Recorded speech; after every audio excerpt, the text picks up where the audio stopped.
कभी ऐसा होता है, कोई बात बिल्कुल सही लगती है, सिर्फ इसलिए क्योंकि वो बात बहुत कॉन्फिडेंस के साथ बोली जाती है, और थोड़ी देर बाद जब सोच थोड़ी सेटल होती है, एक फीलिंग आती है, शायद ये बात सच नहीं थी। यहीं से एक सवाल निकलता है, हर कॉन्फिडेंट बात सच क्यों नहीं होती?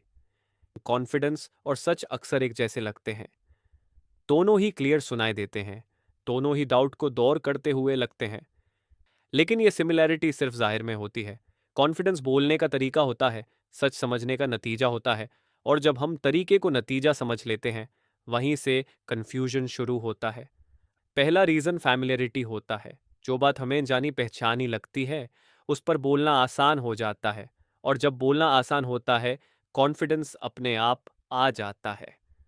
इसलिए बार बार सुनी हुई बात अक्सर ज्यादा कॉन्फिडेंट लगती है, चाहे उस पर कभी गहराई से सोचा ही ना गया हो। जैसे कोई इंसान सालों से एक ही ओपिनियन रिपीट करता आ रहा हो, उस ओपिनियन के साथ उसका कॉन्फिडेंस बढ़ता रहता है, लेकिन समझ वहीं की वहीं रहती है। फैमिलियरिटी कॉन्फिडेंस बढ़ा सकती है, लेकिन सच को वेरीफाई नहीं करती। यहां तक कंफ्यूजन समझ आता है, लेकिन पिक्चर यहीं खत्म नहीं होती। कभी कभी कॉन्फिडेंस क्लैरिटी का साइन नहीं होता, कभी कभी वो अनसर्टनिटी का रिस्पॉन्स होता है।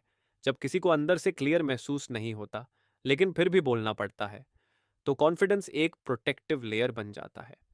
इसलिए कुछ लोग डिस्कशन के दौरान रुकना पसंद नहीं करते। वो बोलते रहते हैं, अपनी बात दोहराते रहते हैं, क्योंकि रुकना उनके अंदर की अनसर्टेनिटी दिखा देता है।